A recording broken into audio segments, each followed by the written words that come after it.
Saya Cokorda Istri Sandi Dwi Asista dengan NIM 22120111014 dari kelas 4B. Pada video ini saya akan mengulas salah satu cerpen dalam kumpulan cerpen Kompas tahun 2007 yang berjudul Musibah karya Jujur Prananto. Nah, peristiwa dalam cerpen ini diawali ketika tokoh bernama Budiman itu kebingungan karena menerima telepon di tengah malam. Nah, setelah menerima telepon dan telepon dimatikan, ia segera menonton televisi sesuai dengan arahan yang ia terima di telepon tersebut. Ketika menonton televisi ini, Budiman pun kebingungan. Kenapa sebenarnya ia harus menonton televisi tersebut? Mengapa ia harus menonton berita tersebut? Lalu, lama-kelamaan dia tersadar bahwa sebenarnya yang sedang diberitakan terkena kasus penangkapan tersebut adalah Pak D-nya, yaitu Pak D Muhargo. Nah, saat itu ternyata istrinya juga ikut terjaga dan ingin tahu sebenarnya Budiman ini sedang apa. Budiman pun segera kembali menelpon orang yang menelponnya tadi, yaitu Mbak Lita, tapi ternyata sudah tidak aktif. Dan ternyata berita tentang penangkapan Pak D Muhargo ini sudah tersebar di kalangan keluarga dan juga teman-temannya.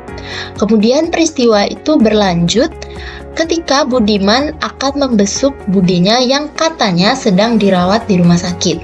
Nah, ketika sampai di rumah sakit tempat budenya dirawat, Budiman bertemu dengan seorang ustadz yang bernama Ustadz Ramadan. Di situ budenya juga memperkenalkan Ustadz Ramadan kepada Budiman. Tak lama, Ustadz Ramadan pun akan pamit untuk pulang. Namun sebelum itu sempat terjadi sedikit percakapan antara Budi dan juga Ustadz Ramadan ini. Budenya ini berusaha untuk meyakinkan Ustadz Ramadan bahwa meskipun terkena kasus, dana dari Pak D Muhargo untuk pesantren itu tidak akan terputus. Nah, setelah Ustadz Ramadan ini pulang, Bude dan Budiman mulai bercakap-cakap. Di situ Bude menjelaskan alasan kenapa sebenarnya Pak D Muhargo ini sampai bisa ditangkap. Kemudian Budiman mulai merasa tidak terima kenapa Pak D-nya harus mengalami hal seperti ini. Ia pun mulai berdoa kepada Tuhan agar Pak D-nya ini segera diberikan kebebasan.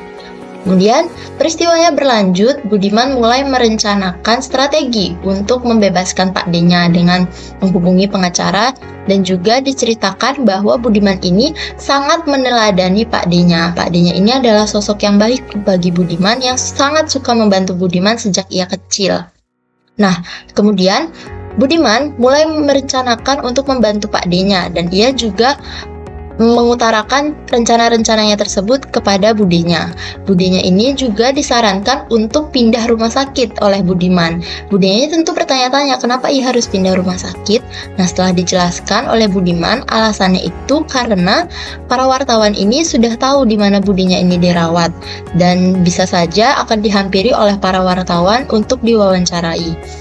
Nah, itu yang Budenya itu sebenarnya tidak mau. Jadi ia menghindar dari wartawan sehingga ia harus berbohong berkata bahwa ia sedang dirawat di rumah sakit. Padahal sebenarnya ia tidak sakit. Nah, setelah berdiskusi, akhirnya keputusannya Bude ini akan pergi ke New York sekalian untuk melihat anaknya di sana yang bernama Rina yang sedang S3. Nah, ketika sampai di bandara, sebelum Bude ini pergi ke New York, ia sempat berpesan kepada Budiman tentang keuangan jika saja nanti saat menyelesaikan kasus ini Budiman butuh uang. Nah, kemudian datang cucunya, anak dari Budiman yang bernama Tito. Tito ini langsung bertanya, apakah Eyang Kakungnya ini adalah benar-benar koruptor? Langsung Budenya ini mengklarifikasi bahwa sebenarnya Pak D Muhargo ini tidak sejahat yang sedang diberitakan dan tidak semua hal dalam hidup itu bisa kita hindari. Dan itulah yang disebut dengan musibah. Nah, sekian ulasan yang dapat saya berikan mengenai cerpen Musibah karya Jujur Prananto. Terima kasih.